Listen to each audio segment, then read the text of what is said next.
Hi friends, welcome to my channel trace your divinity. आपका बहुत बहुत स्वागत है आज की वीडियो जिसमें हम ये जानेंगे कि हमें अपनी वाइब्रेशंस को कैसे रेज करना है।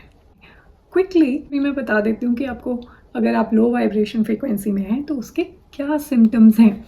अगर आपको हेडेक होता है और आपके आसपास बहुत सारा क्लटर है, घर ऑफिस इधर उधर सामान बिखरा पड़ा है और आपको डिप्रेशन एंग्जाइटी या हमेशा मोस्टली लो मूड में आप रहते हैं, ज़्यादातर आपको गुस्सा आता है और आप एग्जॉस्टेड फील करते हो बिना किसी रीज़न के, तो समझ लीजिए कि आपकी वाइब्रेशन लो है। निकोला टेस्ला एक बहुत फेमस साइंटिस्ट है।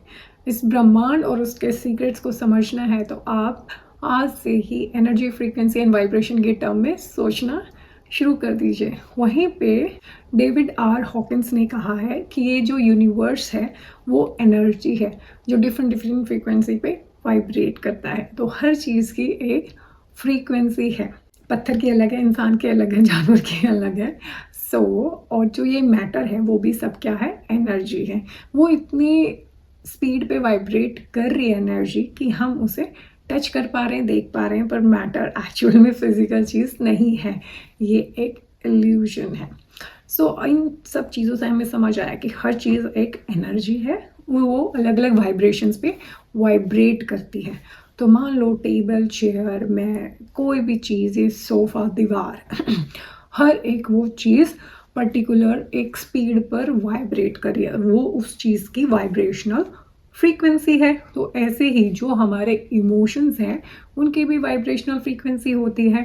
जो इमोशंस हाई वाइब्रेशन फ्रीक्वेंसी पे होते हैं उन्हें पॉजिटिव इमोशन कहा जाता है, जो इमोशंस लो फ्रीक्वेंसी पे वाइब्रेट करते हैं उन्हें नेगेटिव इमोशंस कहा जाता है। कुछ ऐसे हैं कि जो ना हाई वाइब्रेशन में आते हैं ना लो वाइब्रेशनल फ्रीक्वेंसी में आते हैं, वो न्यूट्रल होते हैं। ओवरऑल जो भी इमोशन आपको खुशी देते हैं, जैसे हैप्पीनेस, जॉय, पीस, एनलाइटनमेंट, वो हाई वाइब्रेशनल फ्रीक्वेंसी पे वाइब्रेट करते हैं या हाई वाइब्रेशन या हाई इमोशंस कहते हैं।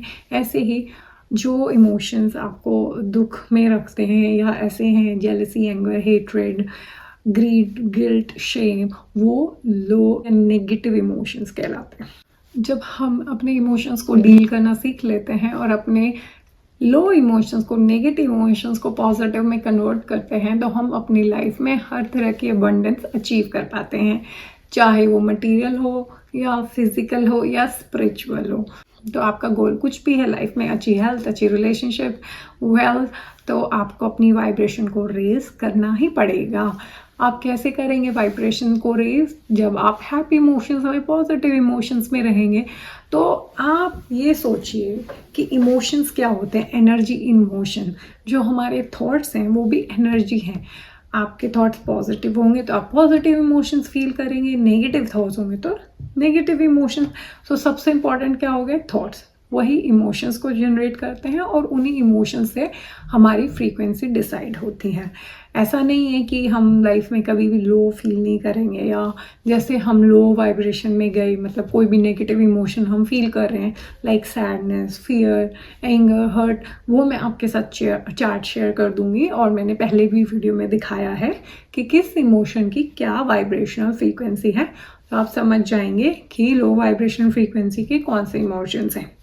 तो जब भी आप वो इमोशन में हैं तो उस टाइम के लिए टेम्परेरी आपकी वो वाइब्रेशनल फ्रीक्वेंसी है, बट इसका मतलब ये नहीं है कि जैसे कुछ नेगेटिव भी हो रहा है हम ज़बरदस्ती उस इमोशन को ना फील करें, हम कहेंगे अरे हमें तो हाई वाइब रहना है, हम ज़बरदस्ती खुश होने की कोशिश करें। नहीं, लाइफ में हर इमोशन का रोल है, वो आपको कुछ बता रहे हैं, बट उसमें स्टक नहीं रहना है। वो आपकी वाइब्रेशन को लो कर देता है। फ्रीक्वेंसी होती है कि कितनी देर तक आप वो इमोशन फील कर रहे हैं, तो वो आपकी फ्रीक्वेंसी बन जाती है। तो दो तरह की फ्रीक्वेंसी होती है। एक जो आपकी मोस्ट ऑफ टाइम आप जिसमें रहते हो वो आपकी फ्रीक्वेंसी होती है, एक होती है टेम्परेरी। मान लो 1 घंटे के लिए मैं दुखी हूँ तो अभी मैं लो वाइब्रेशनल फ्रीक्वेंसी में हूँ, बट ओवरऑल अगर मैं एक पॉजिटिव पर्सन हूँ, मैंने अपना इनर वर्क किया है, अपने सबकॉन्शियस बिलीफ पे या अपनी चेतना का स्तर बढ़ाया है अपना इनर वर्क करके, स्पिरिचुअलिटी से, तो ओवरऑल मेरी फ्रीक्वेंसी हाई होगी। तो ऐसे ही हर इंसान की एक वाइब्रेशनल फ्रीक्वेंसी होती है। You can see and tell कि कुछ लोग मोस्टली उदास, सैड, दुखी, लो एनर्जी रहते हैं, तो उनकी वाइब्रेशनल फ्रीक्वेंसी क्या है, लो। वहीं पे आप कुछ लोगों को देखेंगे जो हमेशा अपलिफ्टिंग, एनर्जेटिक, पॉजिटिव, हैप्पी रहेंगे, हैप्पी रहते हैं, तो उनकी क्या है, वाइब्रेशनल फ्रीक्वेंसी हाई। तो हमें अपनी लो फ्रीक्वेंसी से हाई फ्रीक्वेंसी की तरफ जाना है। तो सीधा सीधा रूल क्या है इमोशंस का, और इमोशन किस पे डिपेंड करते हैं, हमारे थॉट्स पे। तो हमें अपने थॉट्स पे मेन लेवल पे काम करना है। जितनी भी टेक्निक मैं शेयर करूँगी वो आपको लो इमोशन से हाई इमोशंस में, तो आपके नेगेटिव थॉट्स को पॉजिटिव में कन्वर्ट करने के लिए, और जो लॉन्ग लास्टिक रहें, तो उनके बारे में मैं बताऊंगी। सबसे पहले आपको अपने सबकॉन्शियस बिलीव्स पे काम करना है। मान लो किसी इंसान का सबकॉन्शियस बिलीफ है कि फिजिकल अब्यूज़ इज़ ओके। मान लो कोई लड़की है, वो ऐसे समाज में है कि उसने ऐसे देखा है कि हाँ मतलब एक आदमी एक औरत को पिटाई कर सकता है, तो वो बिलीफ उसका बन गया बचपन में, जो भी उसने माहौल देखा हुआ या किसी बैकवर्ड सोसाइटी से या किसी भी पार्ट से, तो जिस वजह से उसका ये बिलीफ बना। अब क्या होगा कि उसका बिलीफ उसकी फिजिकल रियलिटी में मैनिफेस्ट होगा। उसका पार्टनर, उसका पेरेंट, उसका सिबलिंग, उसका फ्रेंड, कोई ना कोई उसको फिजिकली अब्यूज करेगा, बिकॉज उसका सबकॉन्शियस बिलीफ है इट्स ओके। तो जो हम सोचते हैं वो हमारी रियलिटी में मैनिफेस्ट होता है, क्योंकि हमारी वाइब्रेशन में वो चीज़ है, और वो तब तक रिपीट होगी अलग अलग इंसानों के थ्रू जब तक वो अपना सबकॉन्शियस बिलीफ चेंज नहीं करता है वो इंसान। कैसे, उसको रोक के और फिर वो रियलाइज करे कि नहीं ये चीज़ तो सही नहीं है। तो ऐसे ही हमारे जो भी सबकॉन्शियस थॉट्स, बिलीफ हैं, नेगेटिव हैं, जो उनको हमें चेंज करना है। मान लो किसी का ब्रेकअप हुआ and that person is thinking कि उनमें कोई कमी है जिस वजह से ऐसे चीट हुआ या ब्रेकअप हुआ, तो अब वो कौन सी लो फ्रीक्वेंसी में है, शेम की। तो वही चीज़ क्या होगी कि वो उनकी वाइब्रेशन में है, वो दूसरा भी ऐसा पार्टनर अट्रैक्ट करेंगे जो उनको ऐसा समझेगा कि that person is not good enough, या मे बी वो दोबारा चीट हो जाए। तो इसलिए लोग मोस्ट ऑफ टाइम सेम तरह के लोग अट्रैक्ट करते हैं। Initially they will feel good in a new relationship, but they will have the same pattern. तो इसका मतलब क्या है कि उन्हें अपनी सबकॉन्शियस बिलीफ को चेंज करना है। जो वो सोचते हैं, अंडरलाइन थॉट को वो चेंज करेंगे कि no, I am a good person, it's sometimes we met wrong people और we give energy things and people don't deserve, या जो भी है। जस्ट एन एग्जाम्पल, वो ऑफ प्रोफेशनल लाइफ का भी हो सकता है, पर्सनल लाइफ का। तो जैसा आपका बिलीफ है, अगर मान लो आपकी जॉब अच्छी नहीं चल रही है, तो कहीं ना कहीं हो सकता है कि आपका सबकॉन्शियस बिलीफ है कि मेरी तो हर जगह ही जॉब बेकार होती है या एनवायरनमेंट अच्छा नहीं होता ऐसे। तो आप देखें, क्योंकि जो हम अंदर है ना, हमारे अंदर है, हमारी जो वाइब्रेशनल फ्रीक्वेंसी में हमारे थॉट है या सोच है, वो हमारी रियलिटी में मैनिफेस्ट होता है। जैसे हम कॉन्शियसली एक्शन लेते हैं उनको चेंज करने के लिए कि नहीं, ऐसा सोचो कि I deserve healthy relationship, I deserve good working environment. मतलब जो भी सबकॉन्शियस बिलीफ आपकी रियलिटी में गलत मैनिफेस्ट हो रहा है, अच्छी हेल्थ नहीं है, बीमारियाँ रहती हैं, तो आपने ये सोच रखा होगा कहीं ना कहीं कि मैं तो बीमार ही रहता हूँ, मैं तो ठीक ही नहीं होऊंगा। तो उसको भी चेंज करो कि I am healthy, I deserve good health. तो देखिए आपकी, और उसके लिए फिर एक्शन भी लो। ये नहीं कि आप बोल रहे हो कि मैं हेल्दी हूँ, मेरी हेल्थ अच्छी है, और ऊपर से आप जंक खा रहे हो, आपको कोई प्रॉब्लम है। तो ऐसे ही आपको एक्शन भी लेना है और उसके रिगार्डिंग सबकॉन्शियस बिलीफ भी चेंज करना है।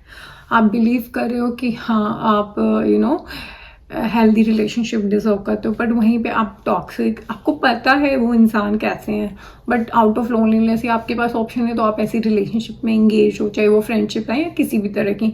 तो आपको एक्शन भी लेना है। आप यूनिवर्स को बता रहे हो और आप जो मानते हो कि हाँ मैं ये चीज़ डिजर्व करता हूँ अच्छी, तो आप हर उस नेगेटिव चीज़ से दूर रखेंगे और फिर वो चीज़ मैनिफेस्ट होगी ही होगी। तो आपकी वाइब्रेशन लो से हाई होगी। जैसे आप सबकॉन्शियस बिलीफ को चेंज करेंगे कि आई am a good person, I am healthy, I deserve this, I have this, तो क्या हुआ, हमने नेगेटिव थॉट्स को पॉजिटिव से रिप्लेस किया, और पॉजिटिव थॉट्स की अपनी वाइब्रेशन है। तो ऐसे ही आपने अपनी वाइब्रेशन को शिफ्ट किया कि जैसे आपके सबकॉन्शियस बिलीफ हैं वो आपकी फ्रीक्वेंसी बनते हैं, क्योंकि मोस्ट ऑफ टाइम तो हम सबकॉन्शियस बिलीव्स के ऊपर ही अपनी ज़िंदगी बिता रहे होते हैं, हम सबकॉन्शियसली उन्हीं पे ऑपरेट कर रहे होते हैं।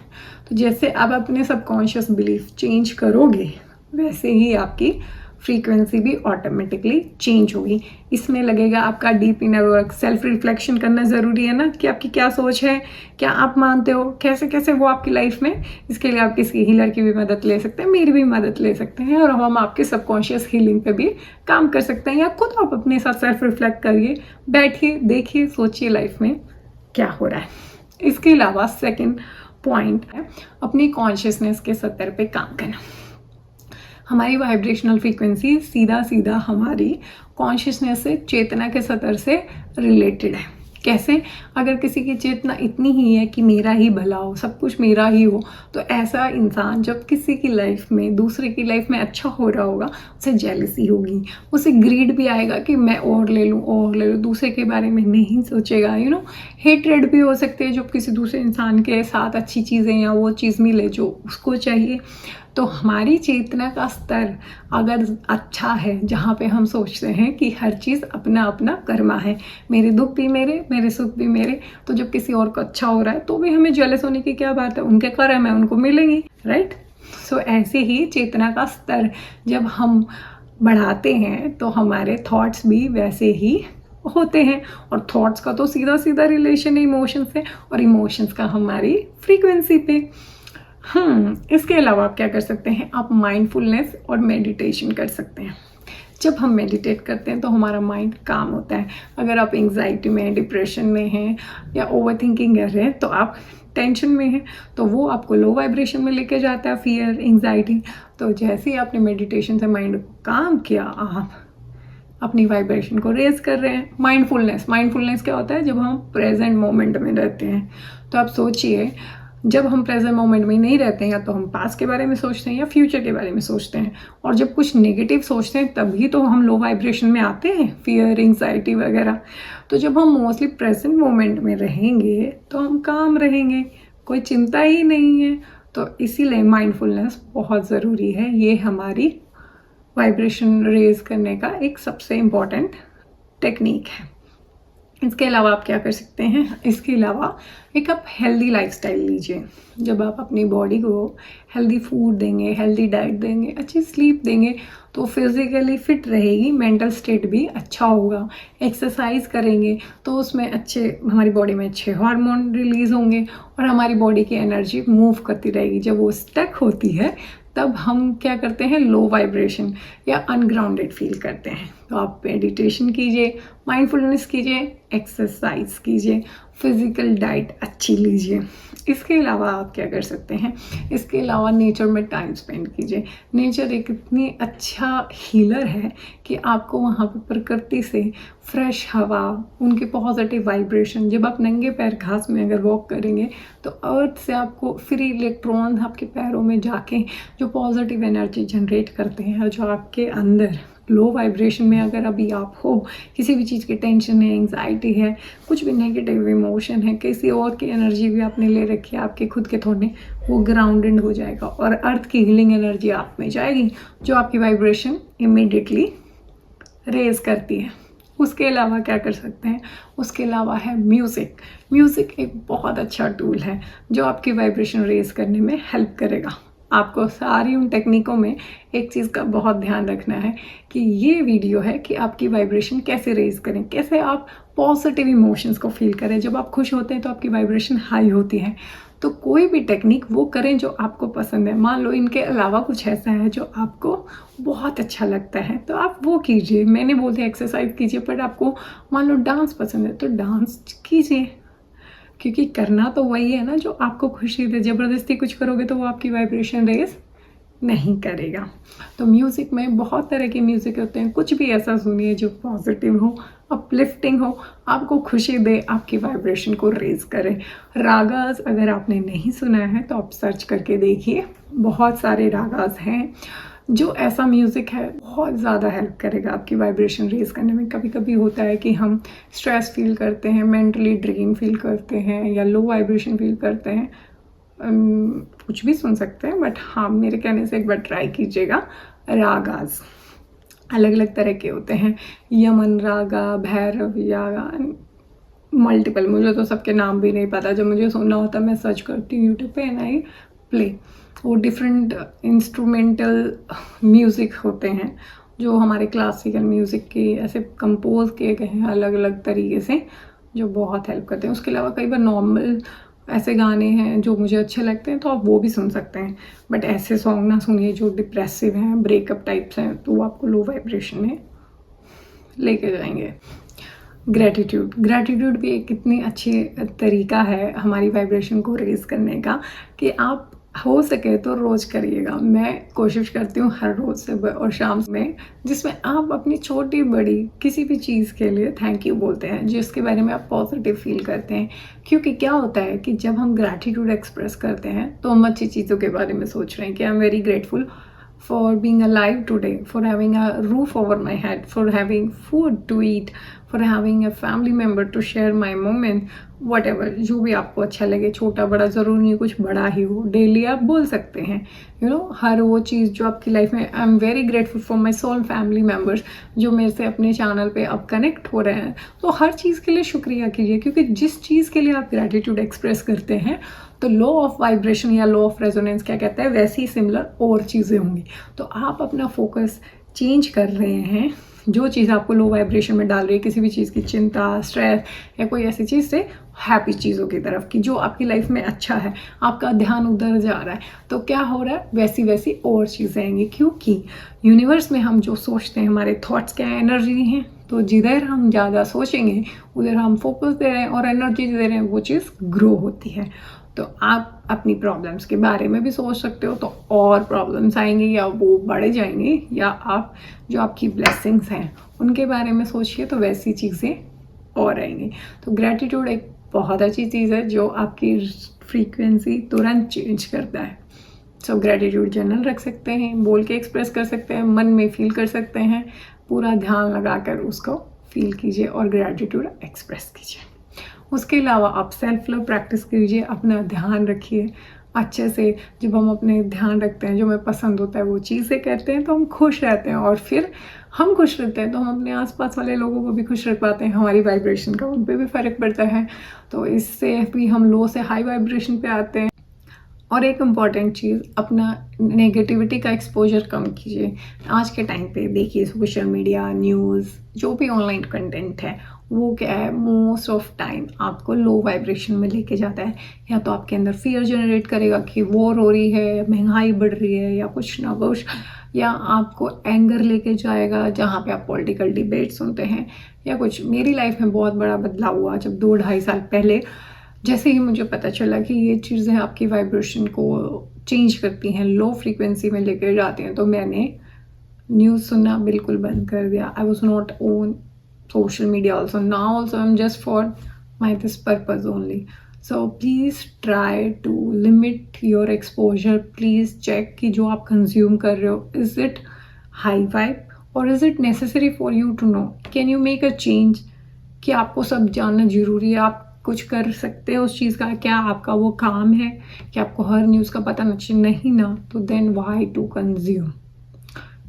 कोई पर्सन है, कोई सेलिब्रिटी है, कोई पॉलिटिशियन है, कोई भी है, जो अगर अच्छा कंटेंट नहीं डिलीवर करते हैं तो आप मत कंज्यूम करिए। ऐसे ही इसके अलावा आप अपनी वाइब्रेशन रेज करने के लिए अपने सराउंडिंग में पॉजिटिव चीज़ें, पॉजिटिव लोगों से सराउंड कीजिए। जो हैप्पी रहते हैं, अपलिफ्टिंग बातें करते हैं, उनके साथ रहिए। पॉजिटिव बुक्स पढ़ सकते हैं, रीडिंग कर सकते हैं, वो भी एक बहुत अच्छी हैबिट होती है। अच्छा कंटेंट आप कंज्यूम करिए, अच्छे पॉडकास्ट सुन सकते हैं, अच्छी इन्फॉर्मेशन रीड कर सकते हैं। जो चीज़ें पॉजिटिव इमोशंस जनरेट करती हैं आप वो कर सकते हैं। इसके अलावा आप एनर्जी प्रैक्टिसेस फॉलो कर सकते हैं, जैसे recce healing, energy healing, meditations, वो सब प्रैक्टिसेस जो आपकी वाइब्रेशन को रेज करने में हेल्प कर सकती हैं। इसके अलावा विजुअलाइजेशन एक बहुत अच्छा टूल है मैनिफेस्टेशन के लिए भी और अपनी वाइब्रेशन को रेज करने के लिए। आप लाइफ में किसी अगर लो इमोशंस के इवेंट से जा रहे हैं तो सोचिए आप उसका जो सोल्यूशन हो सकता है वैसा आप विजुअलाइज कीजिए। आप विजुअलाइज कीजिए कि वो चीज़ हो गई, कुछ अच्छा, कुछ पॉजिटिव। और आप मूवी देख सकते हैं जिससे आपको हेल्प मिले, कोई भी अच्छी अपलिफ्टिंग सी, पॉजिटिव सी, ड्रीमी सी, अगर खुद से विजुअलाइजेशन नहीं हो रहा, जिससे भी आपकी वाइब्रेशन हाई हो सकती है। अपने आप को ऐसे विजुअलाइज कीजिए कि आप बहुत हैप्पी हैं, खुश हैं, पॉजिटिव हैं, आपके आसपास बहुत अच्छे जेन्युइन लविंग काइंड पर्सन है। इसके अलावा आप नई हॉबी सीख सकते हैं, स्किल सीख सकते हैं, क्योंकि जब हम नया कुछ लर्न करते हैं जो आपको पसंद हो तो आप बहुत हाई वाइब्रेशन में होते हैं। तो मैं आशा करती हूँ आपको इन सब टेक्निक्स में से जो आपको अच्छी लगे आप वो ट्राई कर सकते हैं और अपनी वाइब्रेशंस को हाई कर सकते हैं, क्योंकि आप अपनी वाइब्रेशन को हाई करेंगे तो अपने आसपास वाले लोगों के साथ भी वो शेयर करेंगे और उन पे आपकी वाइब्रेशन का अच्छा इफेक्ट पड़ेगा। आप हेल्दी रहेंगे, खुश रहेंगे, यही मेरा ड्रीम है। आपके कोई सजेशंस हैं, क्वेश्चंस हैं, please let me know in comment. और अगर आपने अभी तक मेरी वो वीडियो नहीं देखी है जिसमें लो वाइब्रेशन फ्रीक्वेंसी और हाई वाइब्रेशन फ्रीक्वेंसी को मैंने एक्सप्लेन किया है और अपनी वाइब्रेशन को रेज क्यों करना चाहिए, तो please do watch them also. I will put the description, I will put the link in the description. तब तक अपना ध्यान रखिए, टेक केयर। अगर आपने मेरे चैनल को सब्सक्राइब नहीं किया तो please do like, comment and subscribe. ये मुझे मोटिवेशन देता है और इस वीडियो को और आप जैसे प्यारी सोल फैमिली तक पहुंचने में हेल्प देता है। और मैं कोशिश करूँगी कि फिर एक ऐसा टॉपिक लाऊं जो आप डे टू डे लाइफ में जिसकी नॉलेज लेकर अपनी लाइफ में एक चेंज ला सकें। Bless you all, take care, bye.